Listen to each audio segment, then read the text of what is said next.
as a school, we've decided that we want to be a medium-sized school that has a really strong focus on, community, which has a lot of upsides to it, but it does mean that we can't offer every single course, in the IB catalog. We've strategically chosen the courses that are going to be most important for university admissions from primarily a UK, US, Canada, Australia type perspective. So really there's not too many courses where students from our school, they couldn't take those courses at the school and meet the admissions requirements for the universities. But what we've done is we've used the online service provider as a way to extend what courses we have on offering, and with that not having to expand our staffing. What I like about the online class is that all the information that you've worked on, we have like a big Dropbox folder, we submit it and it stays there. It's not like a worksheet that you hand into a teacher and you may lose it after they give it back to you. Yeah, online class allows you to take the courses that are not offered, and it allows you to, be independent and to learn on your own and to manage your time on your own. So apart from learning the content, the economic content, you also learned about, how to manage yourself, how to manage your time and be responsible. My classmates are from all over the world. That's the interesting part. You can get to see the different perspectives of different cultures, and because some of the psychology topics relate to culture-bound syndromes or different views from different cultures, we get to talk about this a lot. Since we don't have a face-to-face conversation or an actual physical class, we are required to work harder.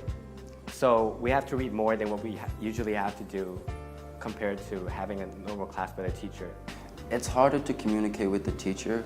Normally you could have a face-to-face conversation, but this is a lot harder. You need to do it over the internet, and it's you might have to wait for the teacher's reply or something, or if the server goes down and you can't do your work, and then you've got to hurry up and do your work. I do like it, but to be honest, I'm not a very organized person at times, so the work really piles up quickly, and that's kind of the hard part about being an online student. But it does help that you can just go into a coffee shop or into a quiet place or in a classroom with your friends. This is the first time I'm taking online class, and for me the hardest one is probably writing the essays, because it's very difficult to communicate with the teacher, ask questions about how to do them, because it might take a while to get an answer from the teacher. Feedbacks that we receive from the teachers, it's just written, so we read our mistakes, but sometimes when you get a verbal lecture, it kind of has a bigger effect on how we learn. We found that because of the way that a lot of the online platforms work right now, they're very, very text-based. And so the learning experience is very, very different, and oral language is not the same thing as text-based written language. And we've found that some students who could have been successful in a more traditional environment through sort of the give and take of talking with the teacher and asking questions in that context and getting oral input, they may struggle, especially if it's in a course that's not text-based, like mathematics.